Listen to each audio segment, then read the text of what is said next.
Okay, we might make a start. So we'll do a sound check first. Can you hear me okay? Yes. Okay, thanks, Wayne. Thanks, Wayne. All right, so so this week we're talking about interfaces and inner classes. Interfaces and inner classes. So it's all brand new material.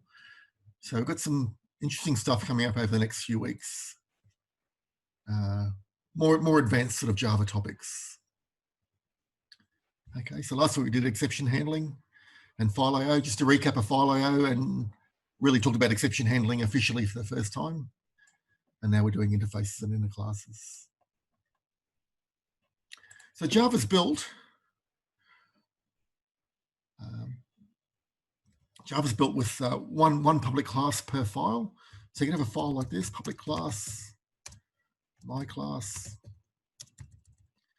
That would be stored in the file myclass.java. Okay, but you can have many classes inside that file. You can have classes up here.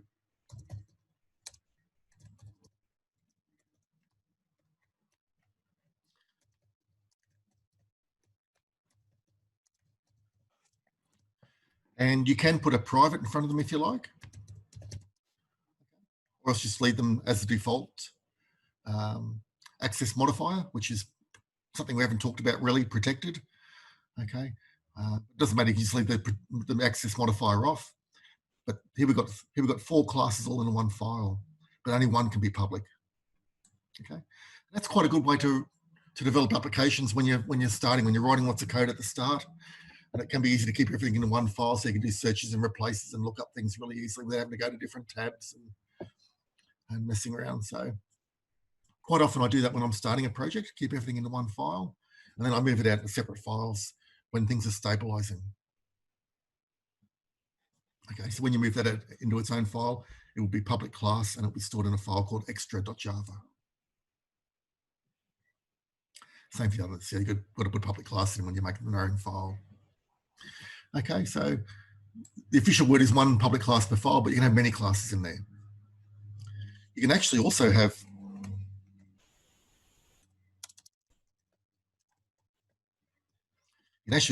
many classes inside here. Okay, so you can have a whole lot of classes defined inside your class, and they're called inner classes. When you've got classes contained inside other classes, they're called inner classes. So these two here are inner classes, and these ones here are just normal classes on their own. Okay, so it's got 2 inner classes there.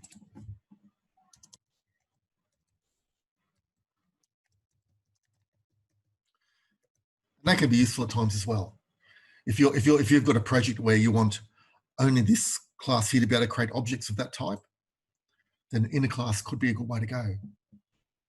Okay, you're sort of restricting where these can be used. They can only be used in this project with my class. So you can sort of create little utility classes and things and make them part of another class, and then can only be used within that one class. So they're they might have a certain context that only makes them reasonable to be used inside that class.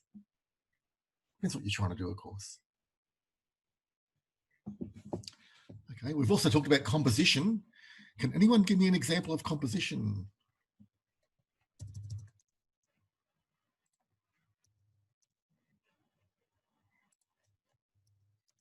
Any examples of composition or inheritance? Any examples there of inheritance or composition?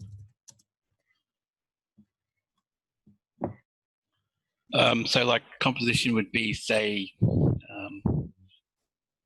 an owner has a address, if you've got an address class. Exactly right. So if you had public class address and public class work history or whatever other details you've got there, and then you got public class employee, and so this class here would have objects of that type. So an employee would have an address, and an employee would have a work history as well.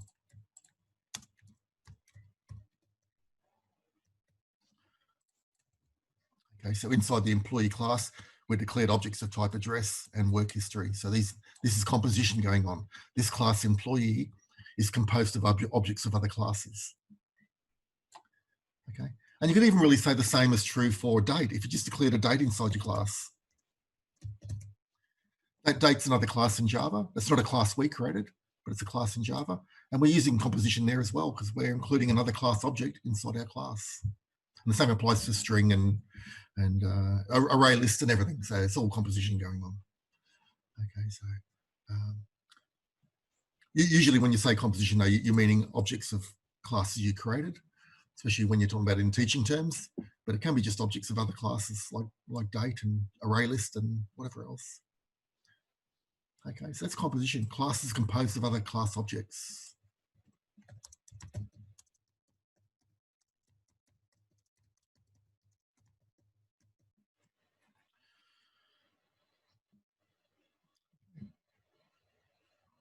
Very useful technique.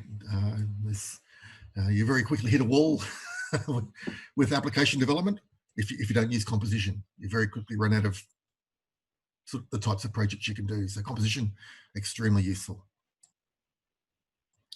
Okay, we've also talked about inheritance. Yeah,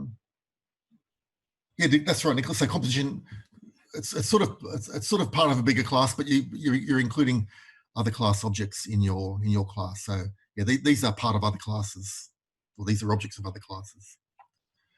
Okay. What about inheritance? Can anyone give me an example of inheritance, or what it means?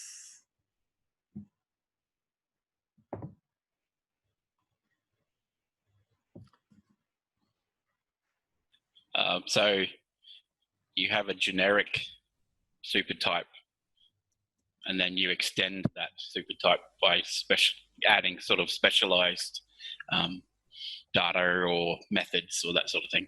Exactly right. That's exactly right. So we might have a public class person, and there might be name and address, and that address could be an address of this class. So it could be composition being used up here. Okay, so you're not restricted in that.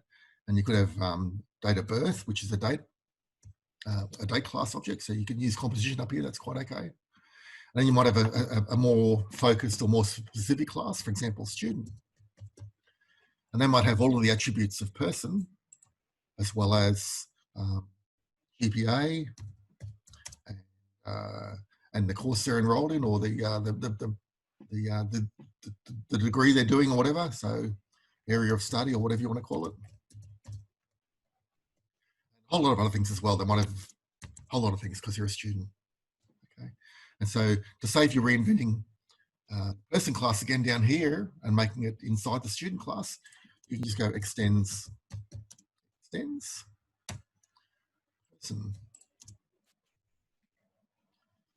So we're using one class to extend another class. And so now all of the class fields that are here and all of the class methods are available to students. Okay, and we're going to extend that further. So we could have a teacher. They could extend person, and they might have areas of speciality or whatever, and start date for employment history and all sorts of things. So, okay, and the student could have start date as well. So if you're finding you've got common attributes here and throughout the classes, you might want to move start date up into even here. Okay, depends on what you're trying to do. All the common stuff up here, and it saves you worrying about them down in these lower level classes, or these more focused classes. You can also have classes extend classes. So we could have a postgrad student, and that could extend student. And they might have other things like area of research and other things as well. Okay, so you very quickly can end up building a real hierarchy of objects or classes, and it just saves you reinventing the wheel.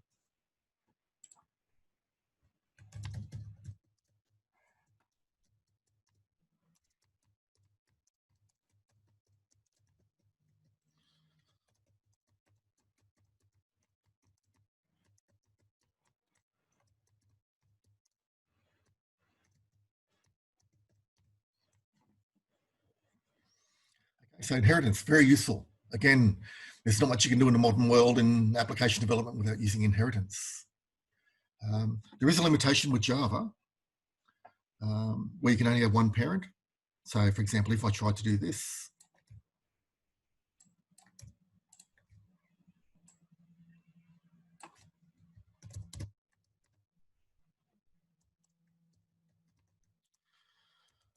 that would be an error because you can only have one parent in Java. So it's like the one parent model. One parent. Other languages like C and C++, you can have multiple parents. You can have as many parents as you like, but not in Java. You can only have one parent.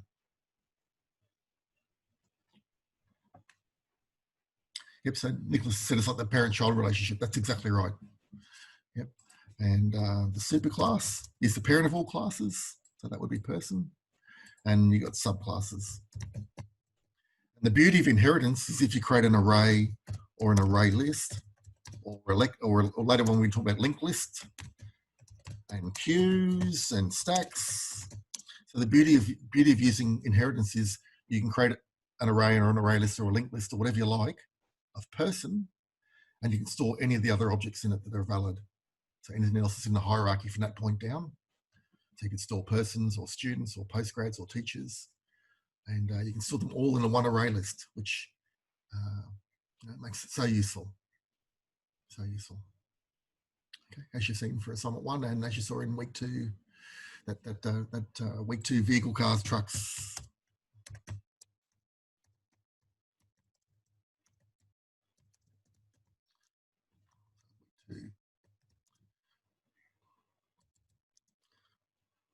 That was one I said back in week 2 is a critical question, or the question you really need to pay focus to. There's other questions in week 2 as well that are on the same thing, but that's the first one you encounter. So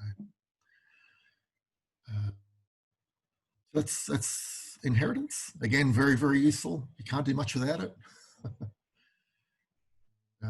And in the background, Java is built using so much inheritance. For example, you might have a component, which is a GUI component that can go on screen, okay? And you might have a label, which is a type of component, but it's got the position on screen, or the location, or where it's the parent, and it's also got the text that it's been sent to. Okay, and then you might have special types of labels and text fields. So you might have text field and text area and all that in the hierarchy as well, and they're all built on the same in the same hierarchy, and the same parent of all of them is component or J component. Okay, so that's all going on in Java behind the scenes. Then we talked about abstract classes. Can anyone tell me about abstract classes?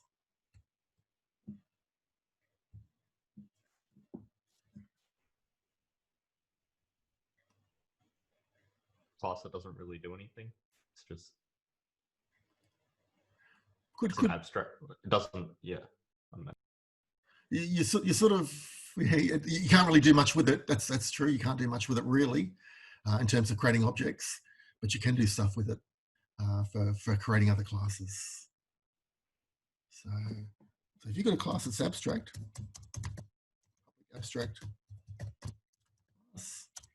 class 1, I'll call it class 1. Terrible name. Okay, and you can say down here public class 2 implements class 1. Okay, and so class 2 is an abstract, and we're saying it implements this class. And so if we implement all the methods that are up here in this abstract class, then we can create objects of class 2. So we could say class 2 C2 equals new class 2. That would be okay. If we try and create objects of class 1, we can't.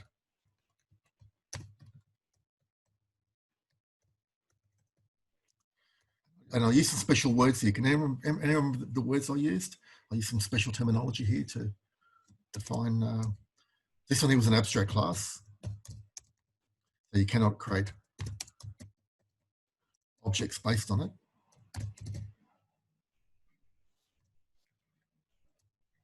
This one here had a special name, began with C. Concrete. Concrete, there we go, beautiful. That's a concrete class. In other words, you can create objects based on it. I guess concrete sort of means more solid, more stable, so you can create objects based on it. That sort of thing. So these sort of chaps are useful if you want to set out a template of how your classes. So if anyone is implementing this class to do anything, they need to provide certain methods or whatever. Okay, so it's a good way to lay out a methods other classes must provide. Other classes. It's almost like you're providing a template for what they need to provide. Sort of think about a template. Okay, that's not a bad way to think about it. You can have an abstract class with implemented methods where the methods are implemented, and abstract methods, and then down here, if you want to create classes based on it, and all the methods are implemented, then you can create objects based on it. It's no longer an abstract class.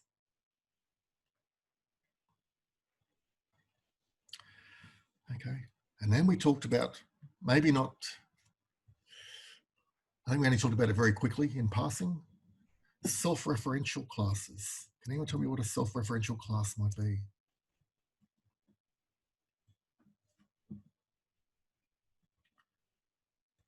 Well, from the name, I would guess that it refers to itself somehow. Exactly right. So if you had a public class employee,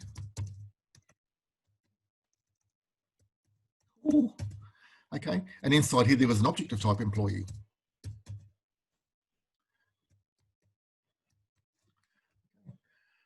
And why would you want to do that? That looks like a strange thing to do, doesn't it? So the class contains an object of itself. So why would you want to do that? Can anyone think of any examples of where you might want to do that? To do with employees. I'm talking about employees here. So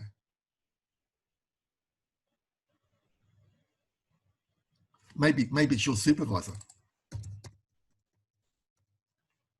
Okay. Or your boss or whatever. Okay, so if you didn't have a boss class or a manager class or whatever, if all you had was employee classes, then you could include an employee object in there and call them supervisor. You only have one supervisor maybe, and you might be mentoring. If you are mentoring another staff member, you can only mentor them at most one.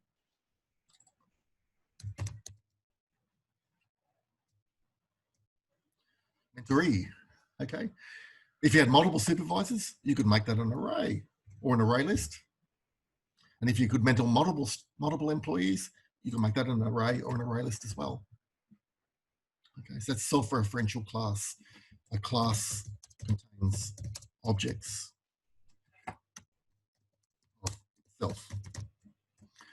And we talk about those a lot when we get onto linked lists and things like that. These are the data structures. Okay, again, very useful. Maybe not so much for employee, but certainly very useful in certain cases.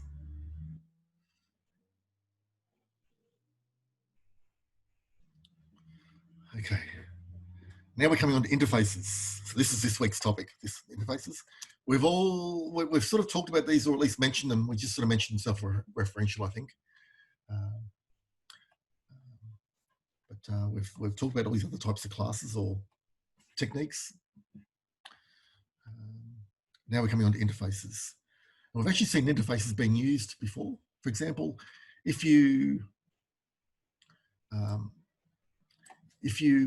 implement the action listener for your class at class level, that means you can make buttons that are clickable. This is doing it the old way without using lambdas that I've showed you, the new way, which is that much code instead of that much code.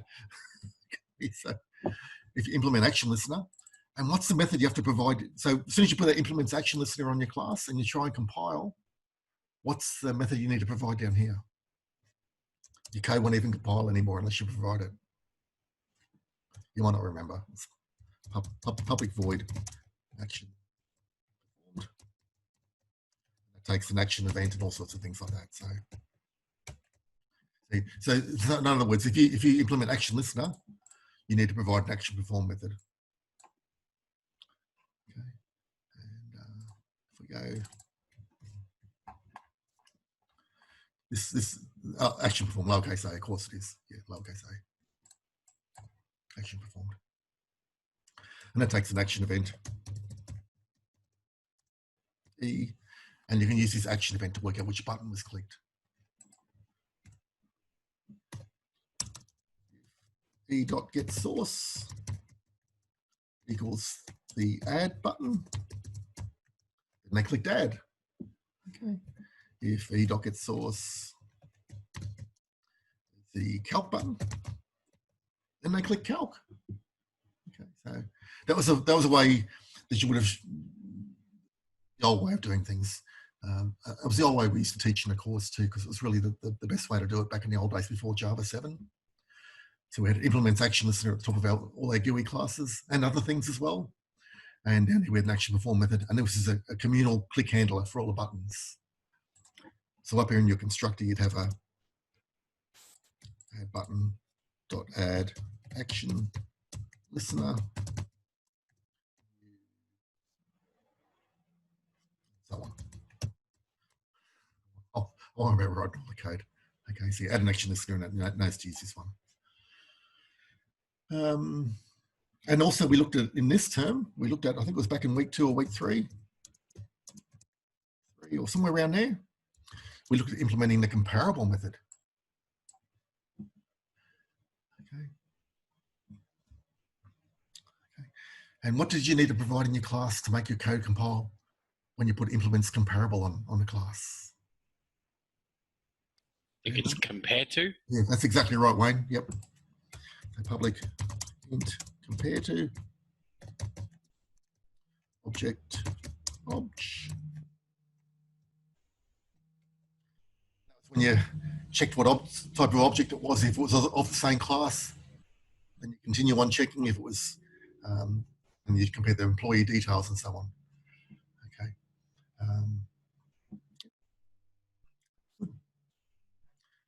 Comparable. So comparable is a class in Java, and it's an interface class. And whenever you implement it, part of the conditions of implementing it are you have to provide an implementation for one or more methods. In this case, it's just one method, the compare to method. Okay. When you implement action listener, part of the condition of implementing that interface is you have to provide an implementation for action performed. Okay. And it could just be an empty method. That's fine. It'll still compile. Okay. But you got to provide the implementation, which at least includes opening and closing curly braces. Okay. If all that's empty, that's fine. You still provide an implementation. It's just there's no code there. Okay, so they're interfaces. That's what we're talking about this week. Okay, and we'll also talk about inner classes as well this week. That's just another bow to your, or another string to your bow, another arrow to your quiver of, if we're using the archery metaphor, of techniques you can use to build your applications. Okay, so you've got when you're creating things initially, you can put it all in one file if you wanted to make it easy to search and replace, but then you can use composition and inheritance and abstract classes and self-referential classes or self-referential objects and interfaces and also inner classes. So it's another technique you can use for building your applications. And I hope you can find a way to use at least some of these in your assignment too. Okay, so even if the spec doesn't mention that you've got to use them, it's still good practice to try and use the things you've been taught in class. You know, it's proving you understand the things for a start and you're using them. And it's the spirit of the assignments is that you use the stuff you're taught in class anyway, even if it doesn't actually mention it, maybe, that you have to. But yeah, so one use comparable in assignment 2. Excellent, excellent. Comparable in assignment 2. Yeah, so great stuff. Sorry, assignment 1. Sorry. And we'll talk about assignment 2 a little bit later as we go. We're just, we'll cover a few more things and then we'll talk about assignment 2 in detail. Okay, not this week, but in a future week. Okay, so, okay, onto the course material now. That's the intro. Okay, so talk about interface concept, the properties of interfaces, default method, inner classes, and anonymous inner classes. Anonymous inner classes, nice. Okay, so let's. One more thing we need to talk about before we go on really is, I'll go right at the top here. Before we talk about anonymous inner classes, let's talk about anonymous objects.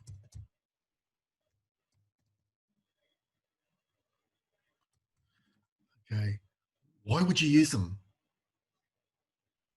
Why would you bother creating anonymous objects? Anonymous.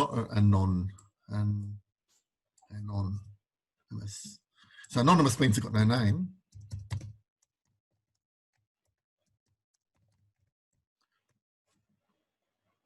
Okay. Can anyone give me an example of using an anonymous object?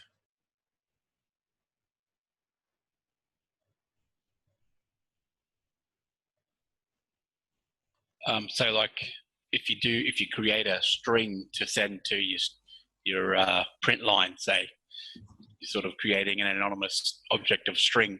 That's exactly right. So if you go system print line, hello world, that's really creating a string. Java allows you a little bit of shortcut here. System. Okay, really behind the scenes, it's doing this new string. So we're creating a string on the fly. So Java lets us do this shortcut because strings are used so often, but really behind the scenes it's doing that. We're calling a constructor and passing through the string data we want to use to create the string. Just Java lets us do that and converts it all for us because we use strings so often. Okay, so we're creating a new string, but we're not giving it a name. We're just saying, whatever it is, just print it out to the screen. Okay.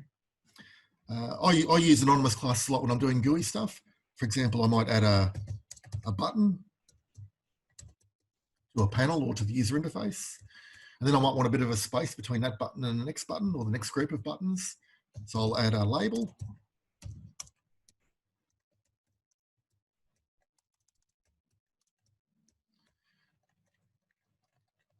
I'll add my next button. Okay, so there's a bit of a gap between them, around about 4 spaces gap.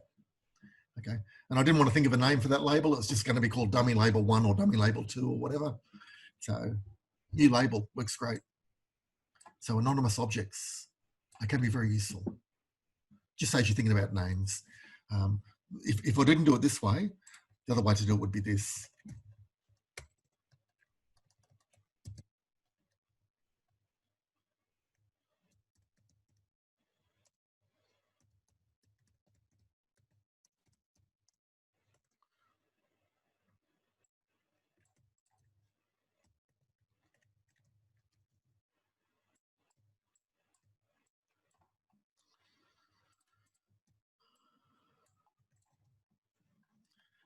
Okay, so a lot of extra code. You got all that extra for a start. And if you want to use that spacer label multiple times, you've got to create multiple objects because you can only add them to the interface once. If you add it to the interface and then add it again somewhere else, it removes it from your prior place.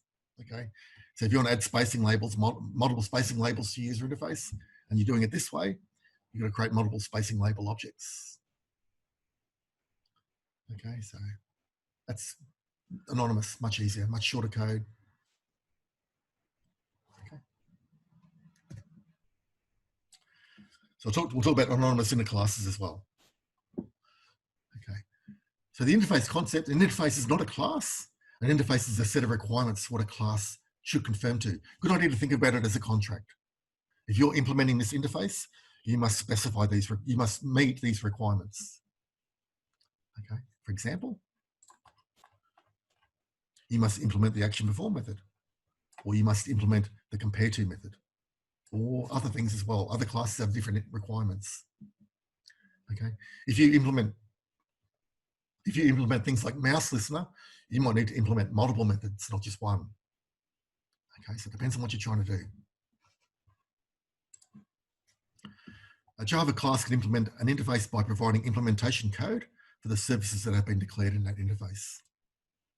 And we saw that so there's comparable interface, public interface comparable, int compare to, object, another object, okay, and then the curly braces around it, and it's an interface, so you're not providing implementation for the methods. So it's a little bit like the abstract class there. You just give the class fingerprints, don't put public or private in front, just the return type, the method name, any parameters it contain, it takes, and their types, and then a semicolon at the end. So interface is going to be very short and simple classes. And whatever implements them has to provide all the detail.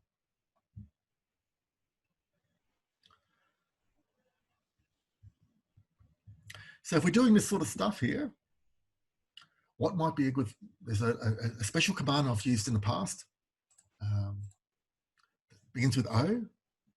What might be a good command to use here to just signal that you're doing something to do with a parent class or a parent interface or something up above in the,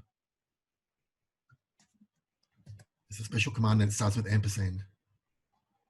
Override. Override.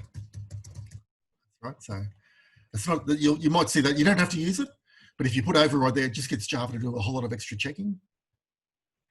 Okay. For example, if I implement comparable and I try and implement compare to with an uppercase C, Java will give me a compilation error straight away. Okay. Or if I do void there, compilation error straight away. It just gets Java to do that extra checking for you. So override's still useful for so many situations like this.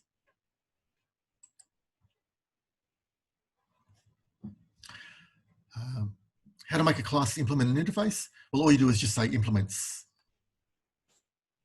Implements whatever. Implements comparable. So it's really easy to set up the framework. And so you declare in the class header that implements the interface, and inside the class supply the definition for all of the methods the interface requires. Okay, so compare to only had one method, but things like mouse listener might have 5 methods or more because you've got left click, right click, mouse button, mouse wheel, all sorts of things. Okay, so it depends on what you're trying to do.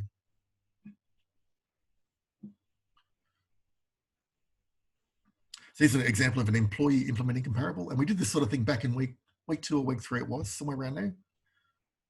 We did it in a lecture and we did it in the shoot. Actually, I can't say about the shoot. We did it in a lecture anyway. Public int compare to object other object. So you've got to make sure you say object other object here.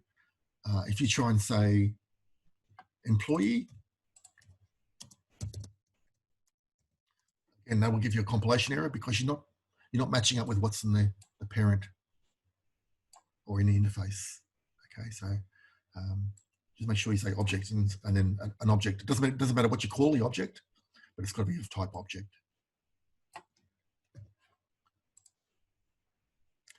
And then so on.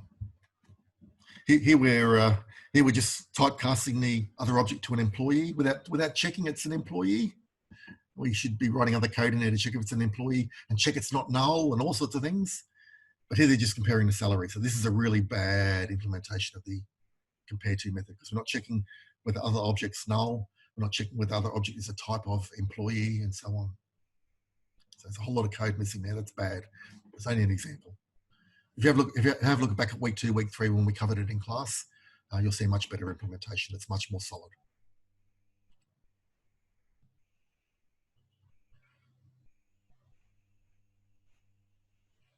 So how do we check what sort of object this is? How do we check whether it's an employee or a string or a date or a manager or a student or whatever? What's the special command we use to check what type of data that is?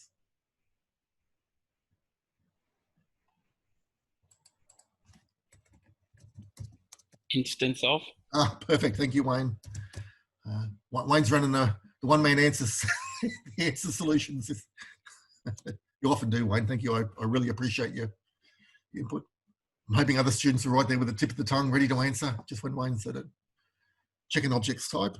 If you ever need to check an object's type, think of instance of. So to make this code much safer, I would add this. This is slide 4.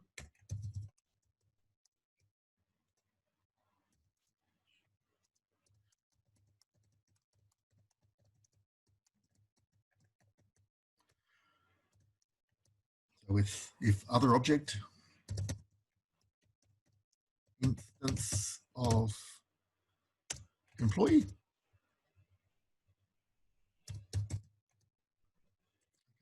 If you add that other check in there and it's true, then you can put that inside the if statement. Okay. So it's then safe to typecast. And it's also then safe to compare their salaries as well.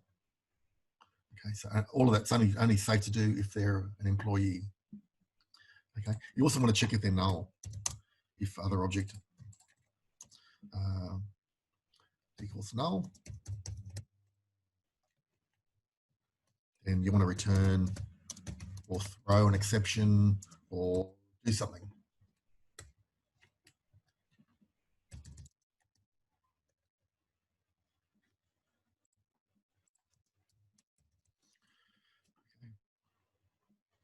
So if you add those bits of code into there, that'll be much better, much safer.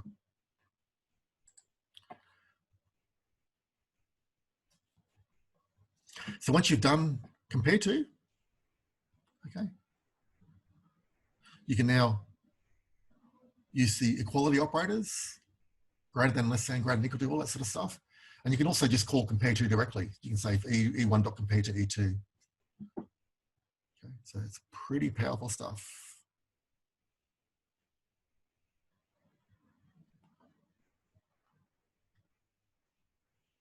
Back again, I just got a Zoom error come up just saying, I hope it's okay still. Are we still okay? Yeah, you're back again now. You had a big pause again, but yeah, seem okay at the moment. Okay, thanks. So any questions so far on interfaces or compare to? All good so far. Okay, thanks, Amy. Okay, I think everyone else is okay.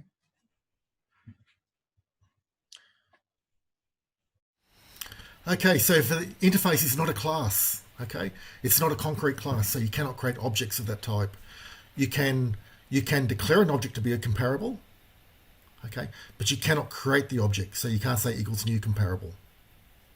Okay, so comparable X is fine, but you've got to say equals new something else. And what you put after the new is a class that implements the comparable interface. For example, employee. Okay, so you can't use a new operator for comparable. You can't call a constructor for comparable because it's not a concrete class. Okay, so keep that very clear in your minds. It's Java will pull you up anyway if you try and do it. It'll give you a compilation error. For example, you can say employee X equals new employee, and you can say comparable Y equals X. So we're now saying an employee is a comparable. Okay, and then you can say if X is instance of comparable, then do whatever. I would suggest moving this down inside, moving that comparable thing down inside that if statement to make it safe. I only do this sort of a typecasting thing going on here. I only do that if X is an instance of comparable. So move that down.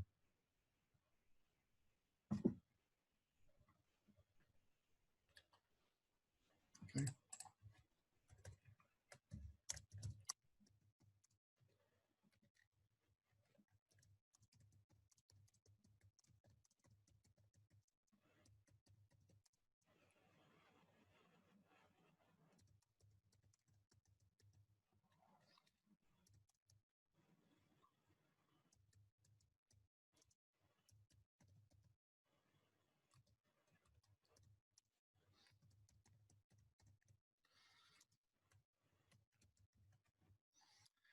Okay, so to check if a class you're using, you might be using employee or monster or address or appointment or whatever the classes you're using. Okay, instance of. So to check if that class implements comparable, so you know whether you can compare the objects with .compare to or whatever, you can use instance of comparable before you do any comparisons. So that returns true, then it's safe to do this.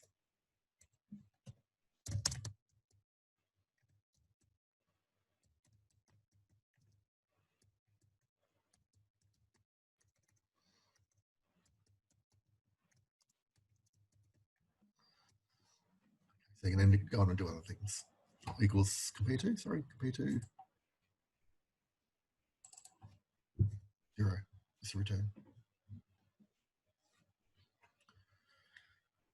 So if compare to returns 0, then the employee objects are the same. Okay, so it's not a bad thing to do either before you start, especially if you're using other people's classes. They might implement comparable one day and then maybe withdraw it in 6 months' time for some reason. Who knows why? It's not a bad thing to do if you just check it implements comparable or provides comparable, and then you can call compare to.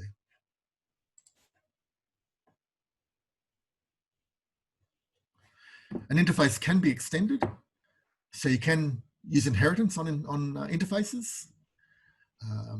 So public interface powered extends movable, and movable could be another interface that you've got there.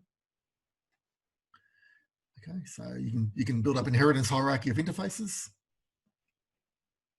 And also a class can implement multiple interfaces. So you can only have one parent in inheritance, but you implement multiple interfaces. Okay, so you can implement comparable, XYZable, mouse listener, comma, action listener, comma, whatever you like. Just keep separating them by commas. Okay, so you have many interfaces, and interfaces can be extended through inheritance. This sort of stuff's getting way beyond the scope of this course. If we had a third Java course, we talk about it more in that, but yeah, not in this course. There's some rules. Interfaces cannot have instance fields. Okay, so if you try to put some instance fields inside your interface, it would be a compilation error. So you can't have instance fields, but you can have static fields. So interfaces can define constants and static fields, and all methods in an interface are automatically public. And as of Java SE8, static methods are allowed to be defined inside interfaces. Okay, so you can have static methods in there as well. Okay, so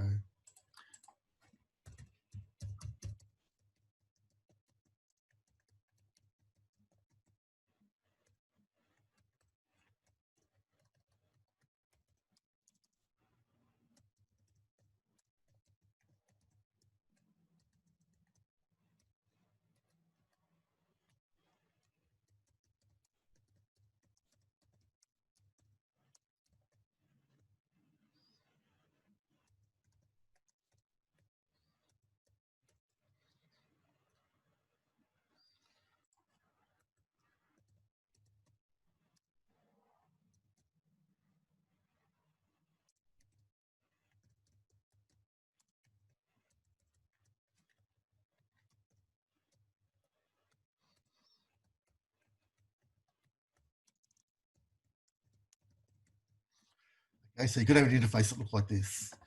Public interface, my interface, and then you've got some constants declared at the top there. I've only got one there. You might have some static or some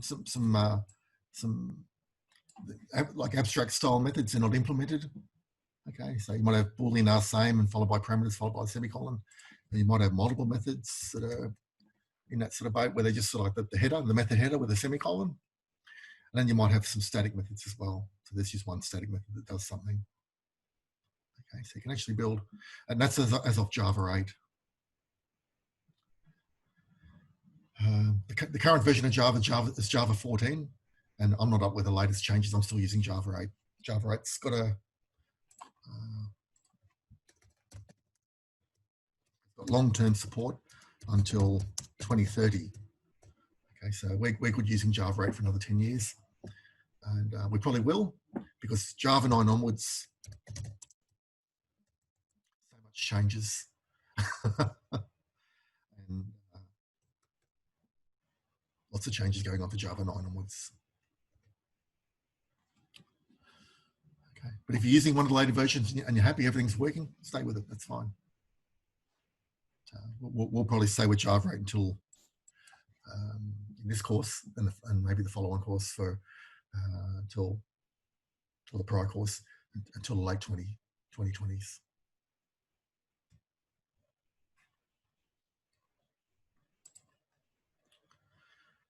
So as of Java 8, you can have static methods, and we're now to Java 14, and I'm not sure what changes have been made. There could be other changes as well. So making things more powerful and increasing things all the time.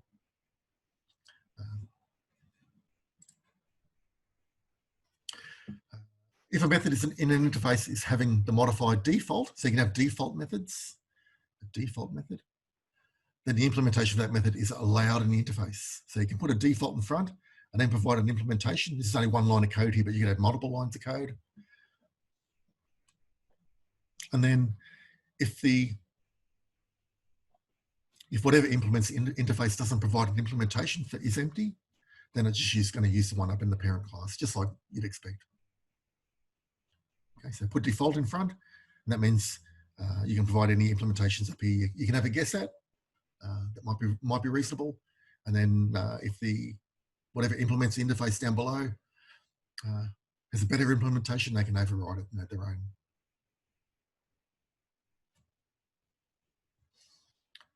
So quite a nice little feature, default methods. What happens when the same method is defined as a default method in an interface, and again in a method in a superclass? Okay, so if you got it in an interface and the class is implementing interface, it's straightforward. Java's going to use the one that's in the class you're building, not the interface. Okay, so it'll use the most local one. Okay, but what if there's one in the superclass of the class and also in an interface? Which one does it use? Okay, so if the superclass provides a concrete method, then the default method with the same name is ignored. Okay, so concrete method means it's not abstract. Okay, so if the superclass provides an abstract method, then the default one's going to be used.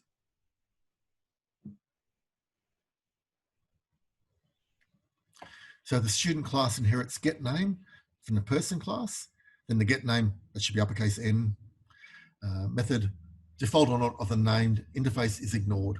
Okay, so if there's a getName here and a getName here, and the getName here is a concrete method, okay, and it says implementation's there, and we don't provide a getName method down here to override it, the getName method in the person class is going to be used. Okay. See you later. Bye-bye. Thank you. Sorry about that. Just had some friends going. Righto, so quite a bit of rules to think about when you think about all these classes, inheritance, interfaces. There's a lot of stuff going on you got to keep in mind. And like with everything we cover, the only way to become comfortable with it is to write lots of code to use it. So use it in your tutes whenever you can. If you're doing extra textbook questions, which I hope people are, then use it in those as well. And if you're doing assignments, try and use these sorts of things in your assignments.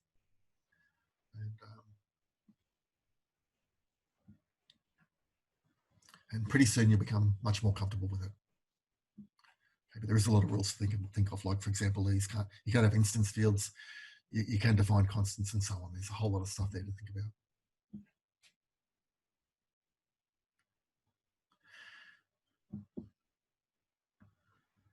Okay, so choose one of the conflicting methods. An interface personable inherits a default method called getName from its super interface. Okay, so personable is an interface which is extending another interface. So it's part of a hierarchy of interfaces. Another interface called named has a default method called getName.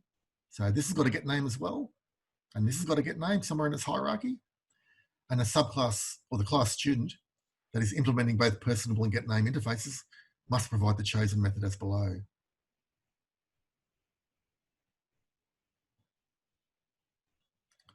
Okay, and so if you want to call a specific method, so there's a default method in personable, and it's also a default method in named.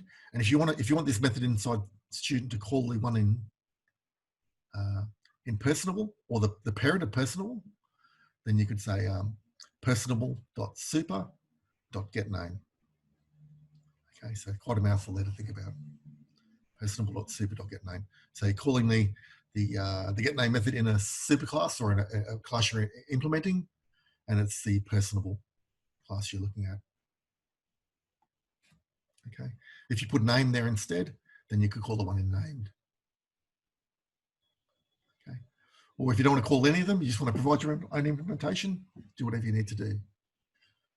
Okay.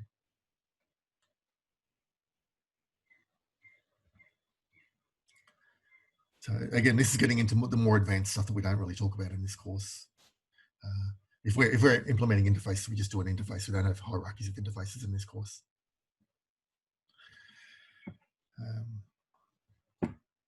So activity, go through the following employee abstract class that implements the interface payable.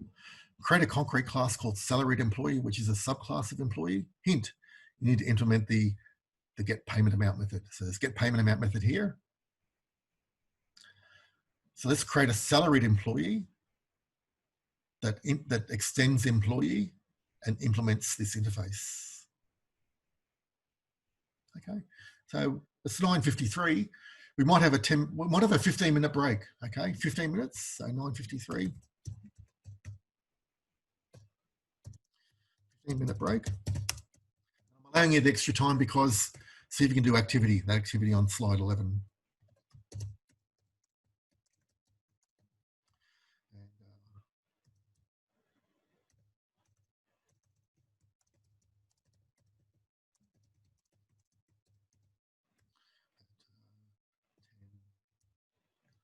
8.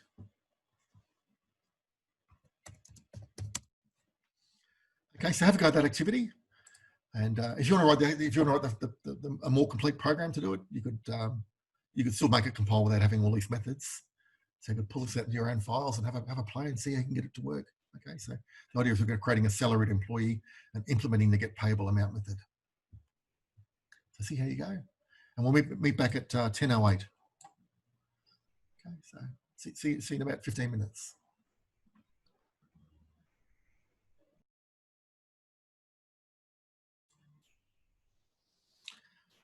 Okay, back again. Can everyone hear me okay?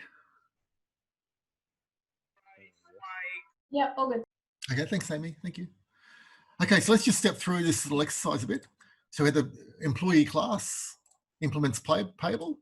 So it's implementing the payable interface. And so I've left the other bits for you to complete as exercises. The payable interface is just a very simple chunk of code. It's just got one method that specifies that the implementer has to implement. That's get payable amount of returning a double. Then we've got salaried employee, extends employee. We're building on top of the employee abstract class. And we're adding hourly rate now as worked. Okay, so our constructor here would take in all the things we need for our employee.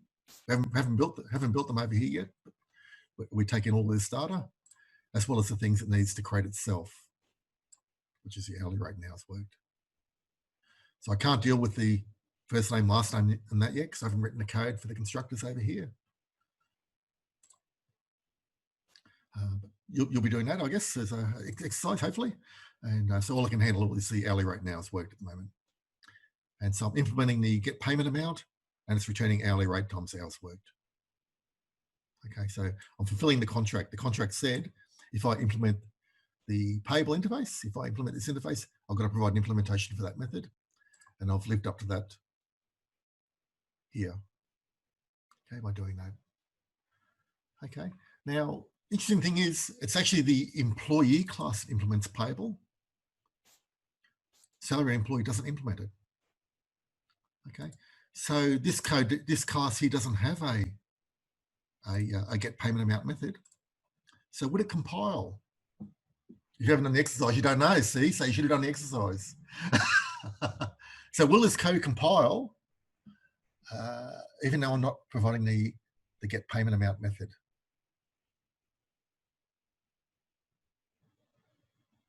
Okay, good question to ask. And it will compile, okay, because it's an abstract class. If I took off the abstract and try to compile it, it's not going to compile. It's saying you don't provide the get payment amount method, basically, is what the error is saying. Okay, because it's abstract, Java gives the class a free pass. It says, okay, you're not implementing it, but anything that extends you that's a concrete class has to implement it. What about if I, so salaried employee doesn't say implements payable. So what would happen if I place that over here as well? Would that be an error? Again, should have done the example. So you do the exercise and explore all these things. What does it mean? What does that mean? What if I do this? What if I do that? Okay, so that's how you learn about things.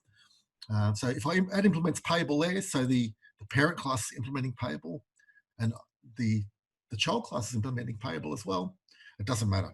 Java still compiles, still runs fine. Okay, but generally if a parent class is implementing an interface, the children classes shouldn't implement the interface. Just leave the parent class doing it. Okay. Okay, so, and I've got a little tester method here to create a salaried employee, and I'm passing through all the data the constructor needs, even though a lot of it's not being used, and the hourly rate and the hours worked, and I'm calculating the get payment amount method, or calling the get payment amount method. Okay, and that's running fine. There's our output, so 509.25. Okay, so that's just using a simple interface class with an abstract class. So we've got templates. This is providing a template for how we want employees to work, and this is providing a template for how we want any payable objects to work. So if you're part of the hierarchy and you're payable, then you've got to provide a get payment amount method. Okay. Any questions? Anything?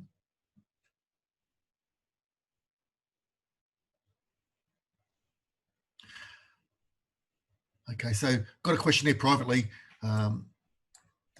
Just copy it up.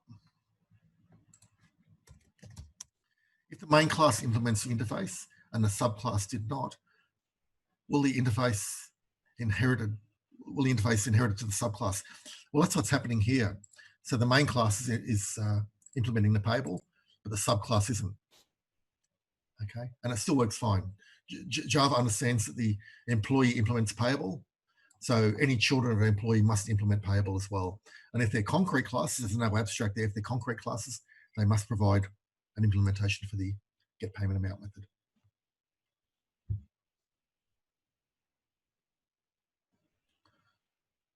Okay. And that's where override comes in useful as well. If we made that uppercase G, it's going to be a compilation error straight away because we're not overriding a method from the super type. So it's saying that's the error, but really that's what's causing it. Okay, so override just gets you to do that extra bit of checking that we talked about in prior weeks. So override's good if you can use override.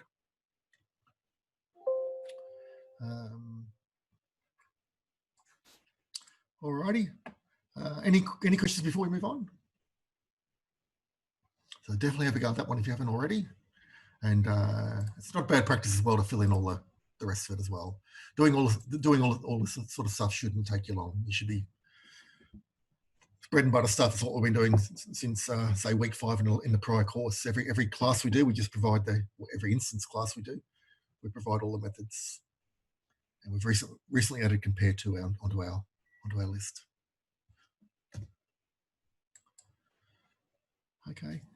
Okay, on to inner classes now. So inner classes are like you'd expect. So inner conditional statements are a conditional statement within another conditional statement, like an if statement within an if statement.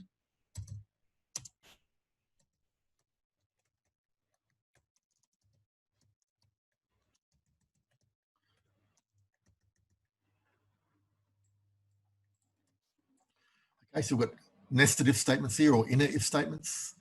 And you can have loops within loops for whatever. Inside the for loop, you can have another for loop or a while loop or whatever you like.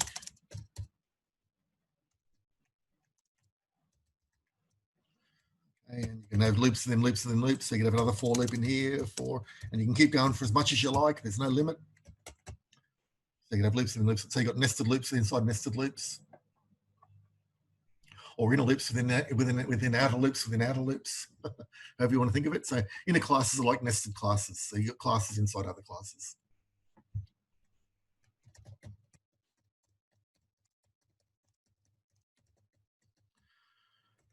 Okay, and very useful technique.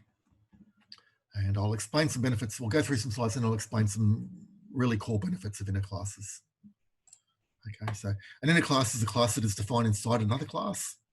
So you have the, like this, public class or class.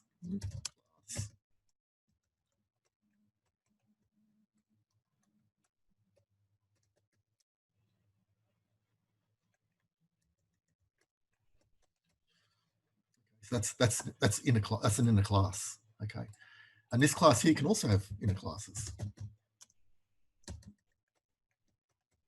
Okay, so you know there's only one public class.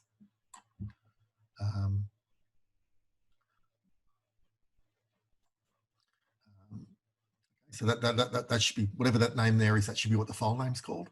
.java, and these can be just called whatever you like, whatever makes sense for your application.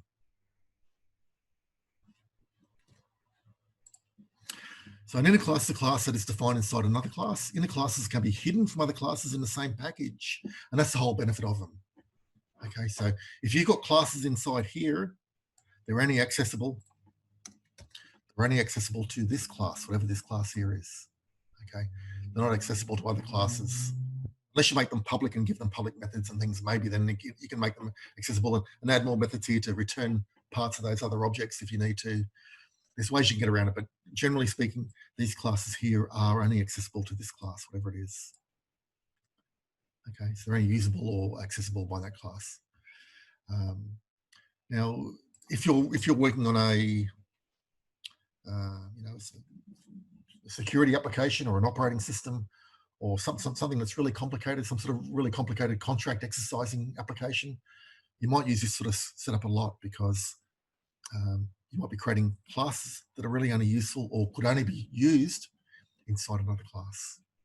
Okay, so in certain applications, you can have this where it becomes really useful. You've got classes you don't want other classes to be able to use.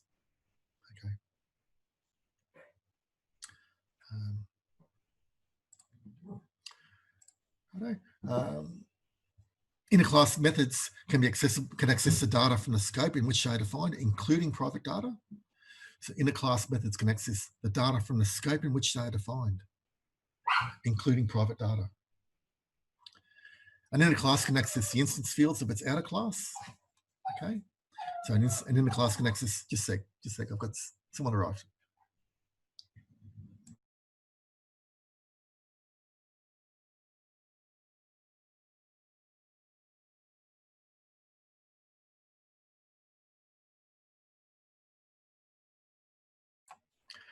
Okay, back again. So let's have a look at this. So let's say you've got some private int whatever, XYZ. So you've got private data inside this class. This class down here can access it directly without having to call accessor or getter methods. Okay, so all of that data there is automatically available to this class. Okay, also this class here, it's automatically available here as well. So XYZ can be accessed here, and it can also be accessed anywhere inside here. Okay, so the inner class methods can access the data from the scope in which they are defined. So the scope in which they are defined, that's the scope in which they are defined. Okay, and this one here, the scope in which it's defined. So an inner class can access the instance fields of its outer class. The local inner class can access local variables of the enclosing scope. Okay, that's getting on to the next level, really. Local variables of the enclosing scope. Yes. So what you might be able to guess from that is that classes don't have to be declared here at class level. They can be declared inside other things, for example, inside methods. Okay, so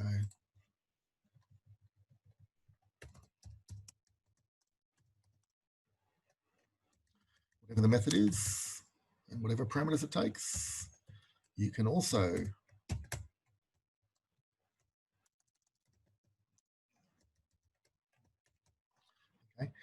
And if you've got data here like int count is 231, then that value is also available down in here inside this inner class. Okay, so you can do some pretty tricky stuff with inner classes.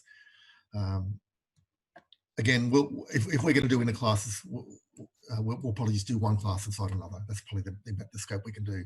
But just keep in mind these things are very powerful and you can do a lot with them.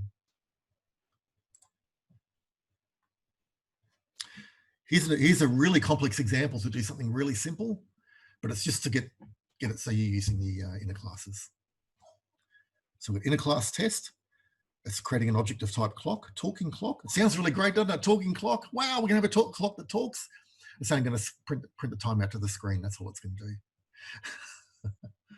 So talking clock equals new talking clock.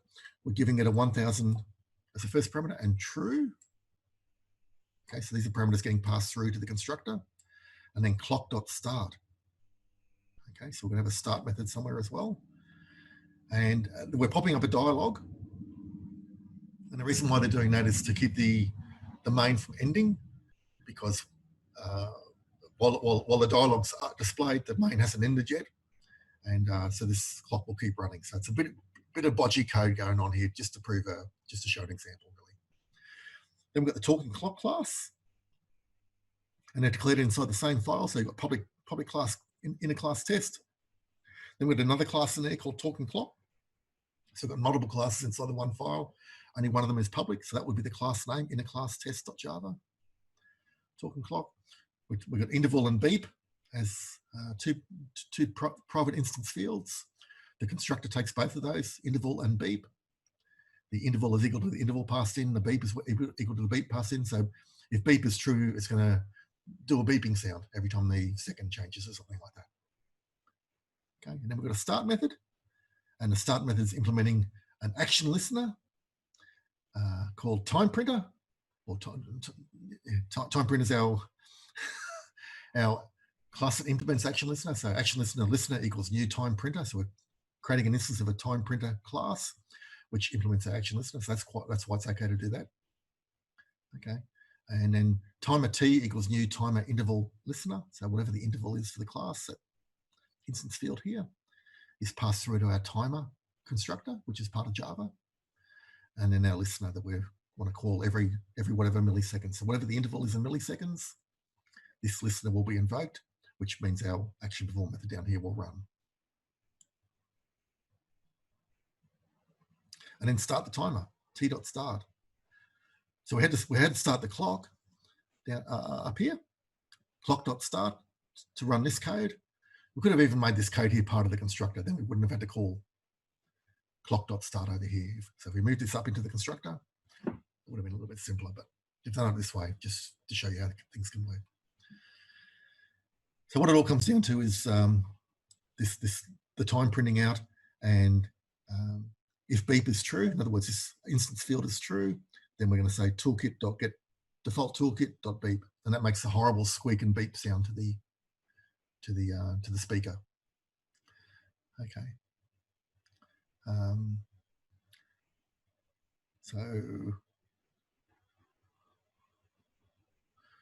So here's our inner class. So we're implementing action listener. So we're doing much the same sort of code we looked at when we implemented buttons in the old style way.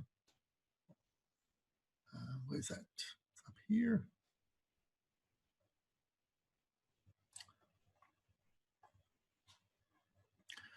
Okay, so when you had buttons that were clickable, before I showed you lambdas and a shortcut way to link buttons and methods, you had to do this sort of thing, implements action listener, and then you'd have a communal action perform method, or maybe multiple action perform methods, and you could work out which button was clicked based on the source.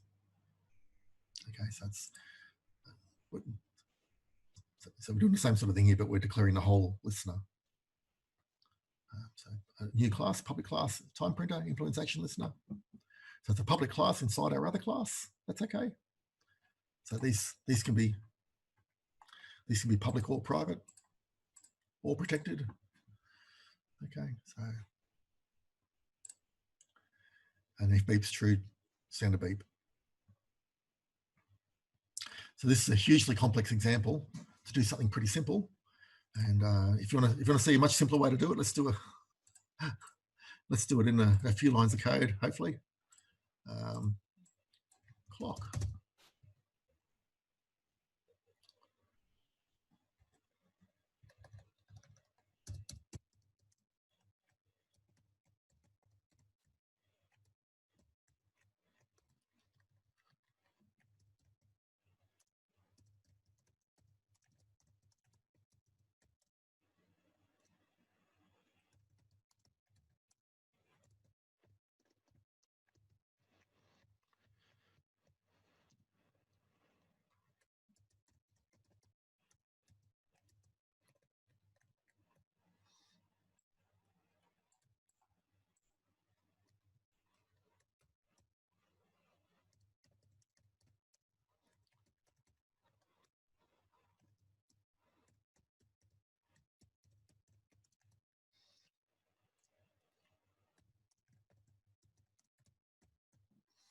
Okay, so this code here creates a timer object, says 1,000 milliseconds.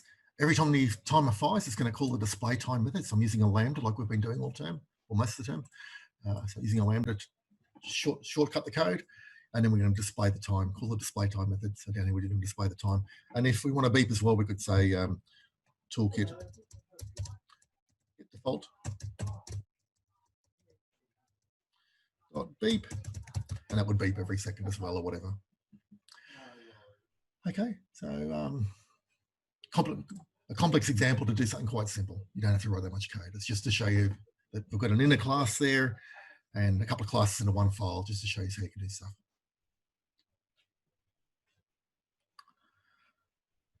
Okay. Any questions on that horrible example before we move on?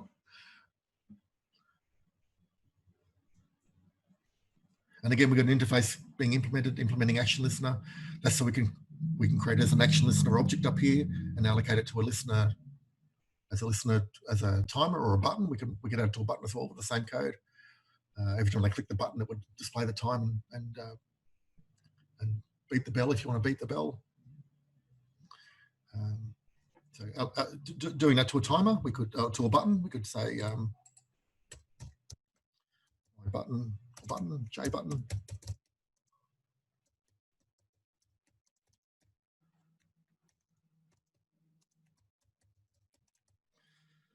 Whatever.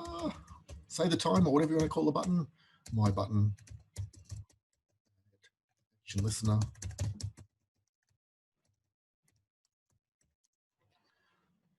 Well, actually, let's add it. So adding it the new way, we can't do because we can't actually get to that method directly using the lambda. So we can just use that listener object. So we've created an action listener object there called listener. So we're just adding that to our button. Okay, so if you had a button there and you added that code into that start method and it was visible on the user interface and they could click it, that would also display the time whenever they clicked it.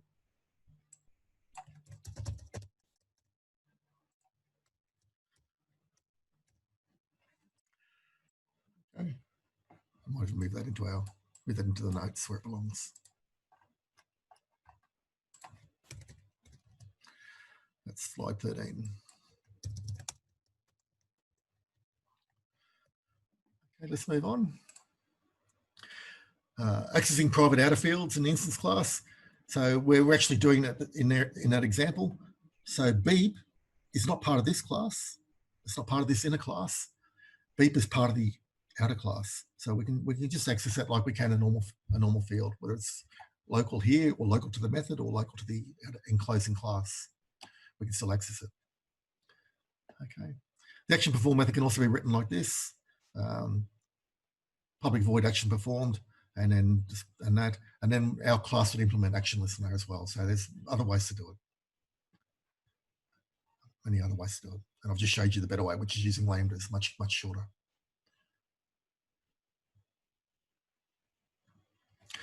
Object of inner class has a reference to the outer class object. Okay, so the time printer has a reference to the talking clock class, which is our outer class or our enclosing class. And it's got a reference to that automatically. Okay, so you can access data or objects or anything it likes out here that are part of that class.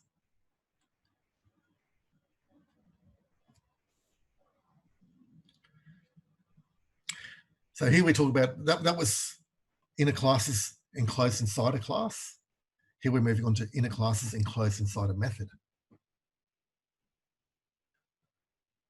Okay, and we've done this already with our, for example, overriding the auto closing event, so that instead of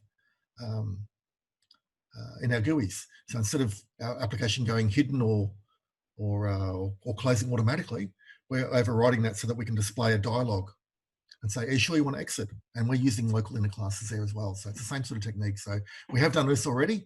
It's just we didn't recognize it as being inner classes. Okay.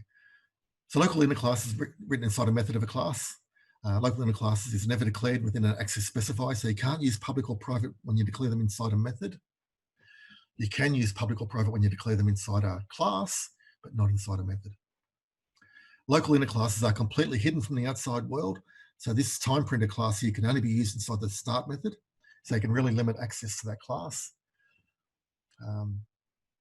which is something you might want to do under certain cases. You know, maybe it's only useful inside there, or maybe there's security considerations, or maybe there's maybe it's only appropriate to be accessible inside that method. So you can create them local inside a method. For example, here we're creating a class time printer. It happens to implement an action listener, but it could do anything. And inside here, it's implementing the action perform method because it's got to satisfy the contract for implementing an action listener. But there could be other methods in here as well, and class data. Okay, so it could be a fully contained Java class with constructors and setters and getters and toString and everything. Okay, and then down here, we're still inside our start method. This is all part of our start method. Action listener equals new time printer. So we're creating an instance for that class. Timer T equals new interval, the new timer interval, and then listener. That's our listener there. And then kicking off the timer. Okay, so local inner classes, there's inner classes, classes contained inside another class, and there's local inner classes, which are classes contained inside a method.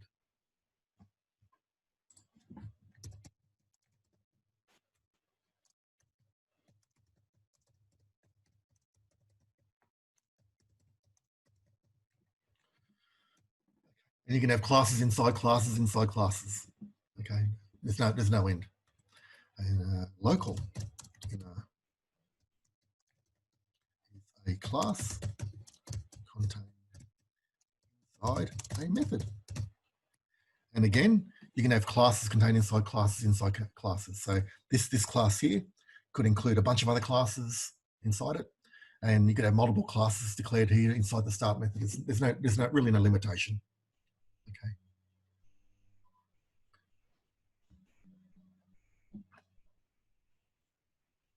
Anonymous inner classes. So that's when you don't give something a name, like we talked about earlier with JLabel, when we just want to add a few spaces to our user interface and not worry about the names. Okay. And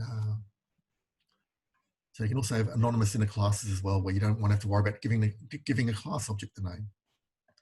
And again, if you refer to our override window closing event, this is now slide 17. If you look at our code in our GUIs overriding the window closing event, we've actually been using anonymous classes there as well. Okay, and we override the closing event so that we can run our exit application method whenever they click the X icon in the top corner, or if they click the exit button. Whenever the application tries to exit, it runs our method to confirm whether we want to exit or not. So that's an example of using anonymous in a class. We've been using it that way with our GUI code. Okay, but the syntax for anonymous in a class, you say new super type and then whatever parameters are needed, and then you've got methods and data you need, and whatever you might need. So when creating an inner class, if only one object of the inner class has to be created, then there's really no need to give it a name. You can just say add whatever, or okay, so if there's a listener, you could say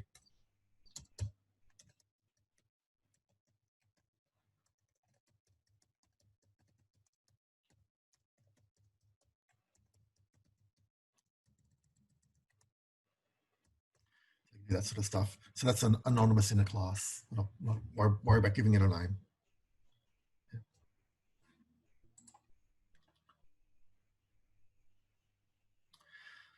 Okay, so here's another example of doing that. Okay, so with anonymous inner class test, we're creating a clock object again, clock.start, same sort of stuff, displaying a dialog there to keep the the main from exiting. Yeah, just logic code you got to write sometimes. And we've got anonymous inner classes. We've got a class called Talking Clock.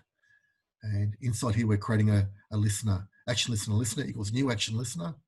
And here's our code. Public void action performed. So we're not actually creating a class called action listener. We're creating the action listener and the action perform method on the fly. Okay, so this is all part of an add statement.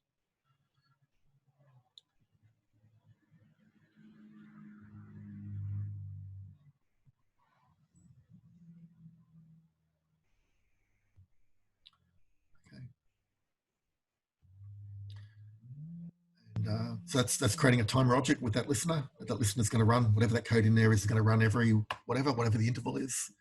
And if beep's true, it's going to beep as well, or squeak. And then t.start starts it off. Okay, so same sort of thing we had on the prior slide, just changing it around a bit so it's anonymous in a class, not a. Over here it was named. So we had the classes separate. And we said action listener equals new listener. So it was a named class object. We use listener as our object. Over here, we're doing the same thing, but we're not actually creating the class object. We're just allocating the listener on the fly. Okay. You can shorten your code down a little bit and save you thinking about names, but also there's better ways to do it. Now that I've showed you language, you know a better way to do it. So.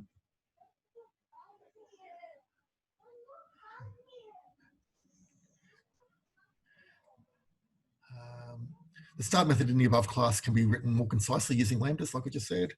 Timer t equals new timer interval, whatever the interval is, event, and then you can provide the code down there, or just call the method like display time if you want to do it that way. Event display time, or event and include the code. That's all right as well. Okay. If you're using multiple lines of code, like is two lines of code, 2 semicolons, you've got to enclose it within curly braces. If it's just one line of code, you could just have an event system out print line and then display the date. That would be quite okay. Because it's multiple lines of code, you've got to have the curly braces there.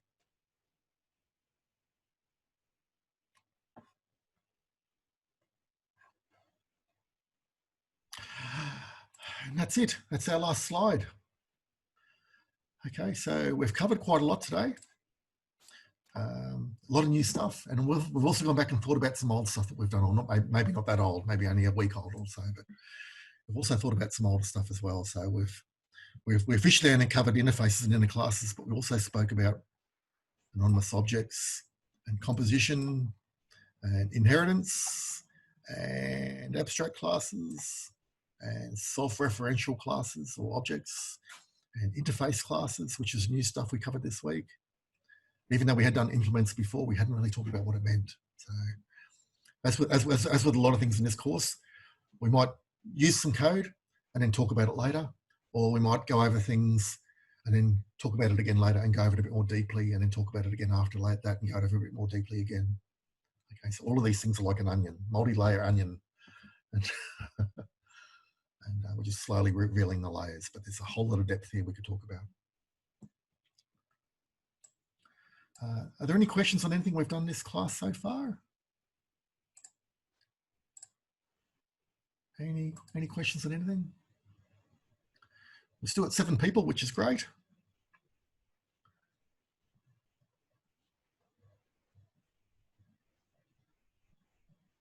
So I don't have any specific questions about what we've done today.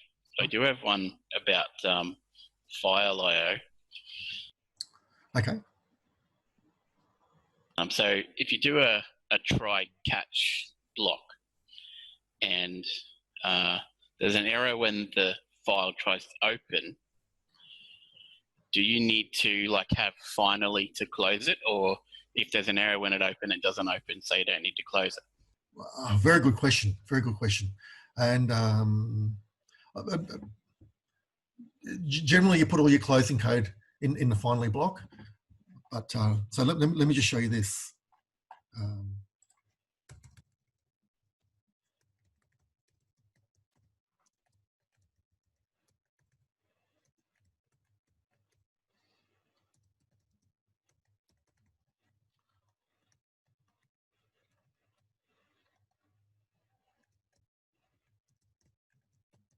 Just going to create some pseudocode. I'm not going to create real Java code.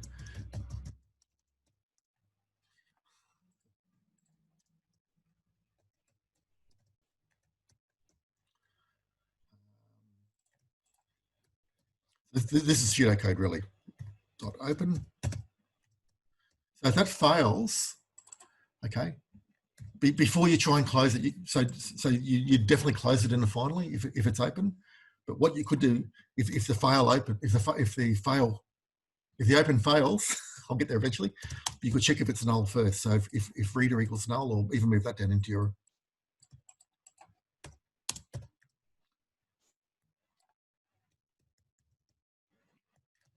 That'd be a better way to do it. So create the reader object down here, declare it up here so you can use it in all branches of your try-catch finally, and then construct it in here, try and open the file here, and whatever you need to do, read it and whatever else. And then you can say if reader is not equal to null, okay, then it's definitely created the object and it's still open. Okay, so then you need to go reader.close.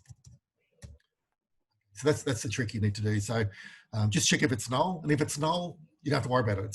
It's never been opened, or it's failed to open, or it's already been closed or handled or whatever by Java. But if it's not null, that's when you need to close it. But great question.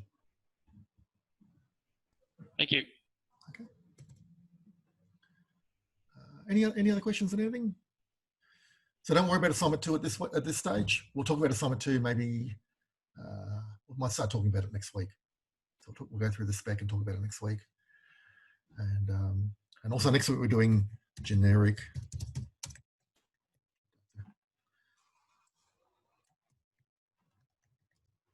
That's what we're doing next week and the week after.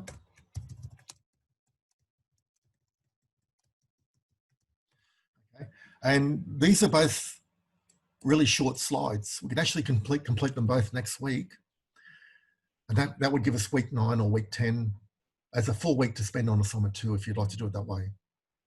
Okay. Or even talk about more examples of these, and also inner classes and interfaces, and we can talk about abstract, and so we can have more time to talk about things if you like, do more examples or talk about the assignment specific stuff as well.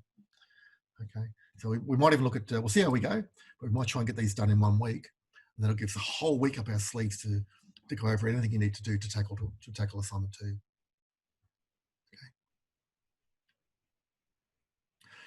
I think that's it. There's no more questions. So thanks for coming along, everyone. Special thanks to Amy and Wayne and Nicholas and Damien and everyone who joined in. I really appreciate you joining in. All the best for things, and have a good week, and see you next week. Thank you very much. Thank you. Thanks, Mike. Thanks, Wayne. Thanks, Amy.